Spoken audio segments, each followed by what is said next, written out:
Friends, আজি মই বনাবলৈ ওলাইছোঁ অৰিঅ' কেক। আপোনালোকে কোনে কোনে এনেদৰে অৰিঅ' বিস্কুটেৰে কেক বনাই খাইছে জনাবচোন। আৰু যদি নাই খোৱা তেতিয়াহ'লে এবাৰ ৰেচিপিটো ট্ৰাই কৰি চাব। যদি আপোনালোকৰ ভাল লাগে লাইক, কমেণ্ট আৰু শ্বেয়াৰ কৰিবলৈ নাপাহৰিব। যদিহে আপুনি মোৰ চেনেললৈ নতুনকৈ আহিছে তেতিয়াহ'লে মোৰ চেনেলটো ছাবস্ক্ৰাইব কৰি দিব আৰু কাষত থকা বেল আইকনটো অল কৰি দিব। এতিয়া আমি ৰেচিপিটো বনাওঁগৈ ব'লক। অৰিঅ' কেক বনাবলৈ দুটা অৰিঅ' বিস্কুটৰ পেকেট, আধা কাপ গাখীৰ, আধা কাপ চেনি, এচামুচ বেকিং পাউডাৰ আৰু আগৰ ভিডিঅ'টোত দেখুৱাৰ দৰে মই কেক বনাবলৈ টিফিনটো ভালদৰে ৰিফাইন সানি লৈছোঁ। বিস্কুটখিনি আৰু ক্ৰীমখিনি মই বেলেগ বেলেগ কৰি লৈছোঁ। মই এতিয়া বিস্কুটখিনি গুড়ি কৰি ল'বলৈ মিক্সাৰ গ্ৰাইণ্ডাৰত দি ল'ম আৰু মই এইটো চাইডে কুকাৰটো পাতি ল'ম যাতে কুকাৰটো 10 মিনিটৰ কাৰণে প্ৰিহিট হৈ থাকে। এয়া চাওক, মই বিস্কুটৰ গুড়িখিনি ভালদৰে পিচি ল'লোঁ। তাৰপিছত মই এই বাতিটোত উলিয়াই দিম।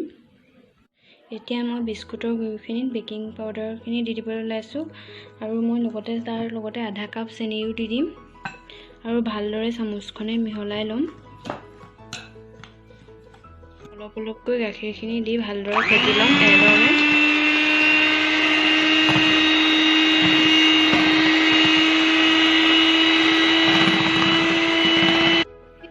এয়া চাওক, বিস্কুটৰ গুড়িখিনি এনেধৰণে পৰিব লাগিব। এয়া দেখিছেনে, আপোনালোকক মই দেখুৱাই দিছোঁ ভালদৰে পাব লাগিব। তাৰপিছত মই কেক টিনটো ধৰণে যে তেল সানি থৈছিলোঁ সেইটোত দি দিম এনেদৰে লাহে লাহেকৈ।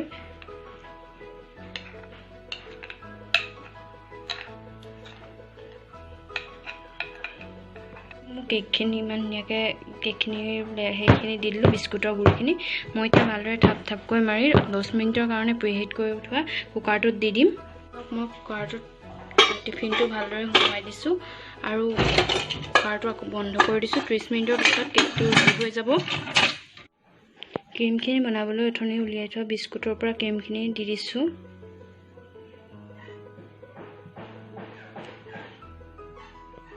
তাত মই 2 চামুচ চেনি গুড়ি দি দিম।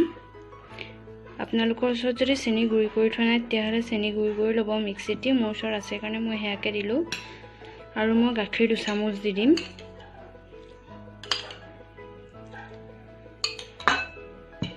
তাৰপিছত মই মেচিনটোৱে ভালদৰে এয়া ক্ৰীমখিনি ফেটি ল'ম, বিস্কুটৰ ক্ৰীমখিনি।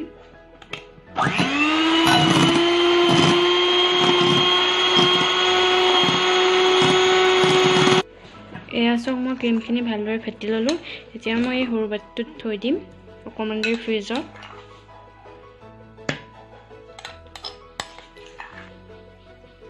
এয়া মই চাওক কেকটো চেক কৰিবলৈ লৈছোঁ। এয়া চাওক, মই চেক কৰিছোঁ। এয়া চাওক ধুনীয়াকৈ আহিছে। এয়া চাওক, মই মাজতো এনেকৈ এবাৰ সোমোৱাই দেখুৱাইছোঁ আপোনাক। চব ধুনীয়াকৈ আহিছে। এয়া আমাৰ কেকটো হৈ গ'ল। এতিয়া মই কুকাৰটোৰ পৰা নমাবলৈ লৈছোঁ কেকটো। অলপমান ঠাণ্ডা হোৱাৰ পিছত মই কেকটোৰ ছাইডটো চুৰিখনে এৰুৱাই ল'ম যাতে ভালদৰে ওলাই যায়। ইয়াত দেখিছে নহয়, মই এৰুৱাই আছোঁ।